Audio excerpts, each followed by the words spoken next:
Ese es nuestro derecho constitucional. ¿Por qué no nos hacen caso? Terminó la visita de Petro, a donde fue invitado para asistir a la Conferencia Mundial de Seguridad. En Múnich criticó a las potencias bélicas del mundo por insistir en las guerras en lugar de buscar soluciones pacíficas. Miguel Ángel Peñaranda.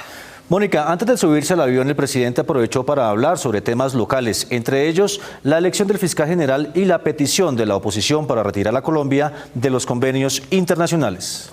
El presidente Gustavo Petro hoy terminó su visita a Múnich, Alemania, donde fue invitado en los últimos días para asistir a la Conferencia Mundial de Seguridad y con el fin de que interviniera con sus ideas sobre temas de defensa, paz y conflicto. Una violación catastrófica. Petro cuestionó a los gobernantes de las potencias bélicas del mundo porque, en su opinión, quieren demostrar su poderío armamentista por encima de las decisiones democráticas de terminación de conflictos por medios pacíficos. Hoy la humanidad ha votado en Naciones Unidas el fin de las guerras. ¿Por qué no nos hacen caso? ¿Porque tienen más aviones? Pues más aviones es la barbarie.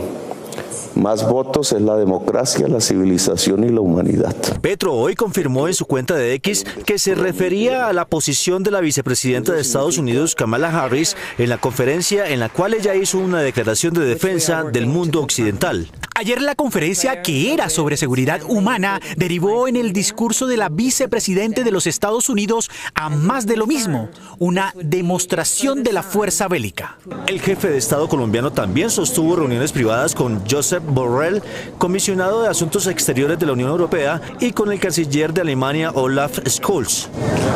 Antes de regresar a Bogotá, el presidente habló sobre temas locales y aprovechó para criticar a los opositores que han pedido sacar a los organismos internacionales del territorio nacional a raíz de los pronunciamientos de la OEA, la CIDH y la Oficina de Derechos Humanos de la ONU en Colombia a favor de la elección ágil de la nueva fiscal general. Directamente se refirió a Venezuela, en donde Maduro expulsó a la delegación de la ONU.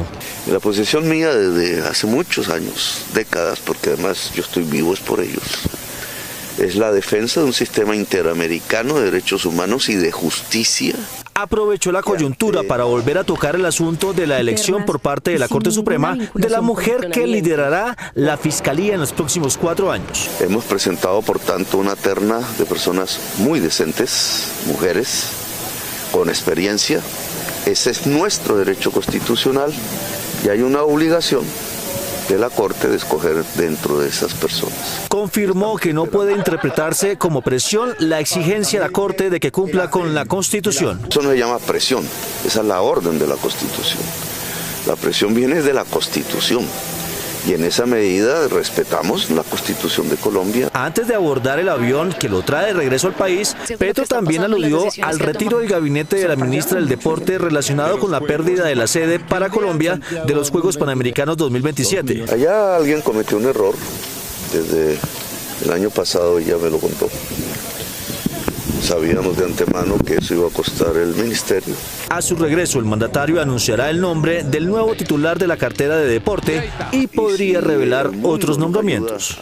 Entrevistamos al abogado defensor del presidente Petro ante el Consejo Nacional Electoral CNE. Julio César Ortiz considera que la inspección de la Fiscalía a las instalaciones del sindicato FECODE constituyen un exabrupto jurídico. Camilo Galán. Mónica, el abogado del presidente afirma que la Fiscalía incluso puede incurrir en el delito de prevaricato si insiste en hacer diligencias que corresponden por involucrar al jefe de Estado a la comisión de acusación de la Cámara de Representantes. Noticias 1 habló hoy con el abogado Julio César Ortiz, apoderado del presidente de la República ante el Consejo Nacional Electoral, sobre la crisis institucional que, según el presidente, se creó por el allanamiento a FECODE por un aporte de este sindicato de 500 millones en época de campaña presidencial.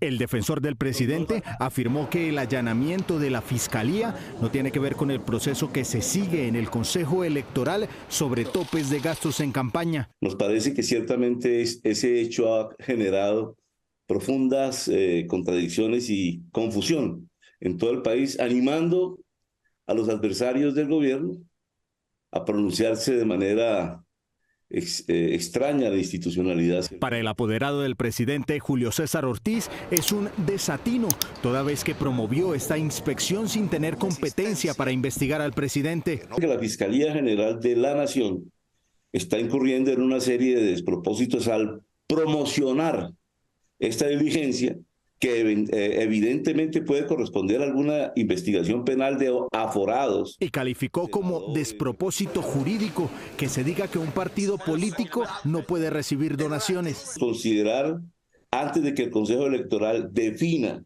cuál es el momento en el que se termina la campaña, cuándo comienza, y qué puede hacer un partido o no un partido a través de un ejercicio de la función judicial penal, es un prevaricato. Y completó su idea afirmando que la Fiscalía misma puede incurrir en un delito.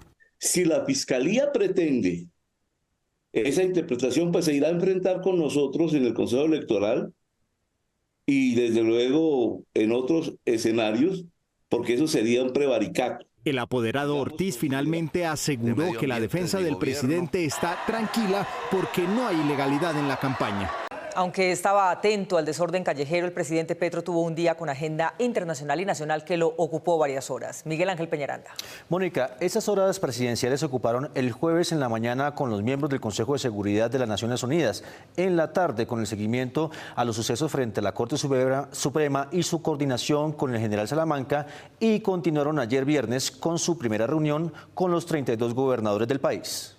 El jueves pasado, mientras que la Corte Suprema iniciaba su plenaria para elegir el reemplazo del fiscal Barbosa, el presidente Petro recibía la visita oficial de los representantes del Consejo de Seguridad de la ONU, con los que se reunió para hacerle seguimiento a los acuerdos de paz con las FARC del gobierno Santos. Muy buenas tardes. A la salida, el presidente Petro y una de las delegadas del Consejo de Seguridad dieron declaraciones. Que ya no son las instituciones que salieron del gobierno Santos pequeñas, raquíticas y sin presupuestos, sino que es todo el gobierno nacional completo con todo el presupuesto del país destinado a resolver el problema de la desigualdad social y territorial en Colombia. Estamos contentos de esta reunión con el presidente Petro, de ver su compromiso en la implementación del acuerdo final de 2016 y las expresiones amplias del compromiso nacional para su implementación continuada. Hacia el mediodía, el presidente tuvo que ocuparse del incendio mediático y callejero que a esa hora había en Colombia por cuenta de las manifestaciones convocadas por él para defender su gobierno y pedir la elección de la nueva fiscal general. La Corte Suprema tiene el derecho y el deber de elegir fiscal libremente, y la ciudadanía tiene el derecho de manifestarse. Este es un país de derechos y libertades. Gracias, muy amables a todos. Ayer, como una reacción rápida de corte político, el presidente decidió viajar a Cartagena para reunirse con todos los gobernadores del país, a pesar de que había tenido con ellos algunas diferencias. Una cumbre esta prácticamente tocaría hablar de todos los temas que convergen en la administración pública y en la política pública. Y obviamente el tiempo no nos da para todo y tendría que estudiarse a profundidad cada tema. El presidente se mostró amigable durante su intervención y recibió aplausos. Eso ha desatado una tormenta. Sin embargo, habló sobre las manifestaciones. El problema de ayer de esta información mentirosa, porque no hubo ningún magistrado herido, no hubo ningún magistrado sacado en helicóptero y no hubo un secuestro, siempre pudieron salir y entrar como quisieran. Es más, no salieron porque ellos le dijeron al general de la policía que no querían salir, sino que iban a trabajar más. Hoy sábado, el día político parece transcurrir en calma.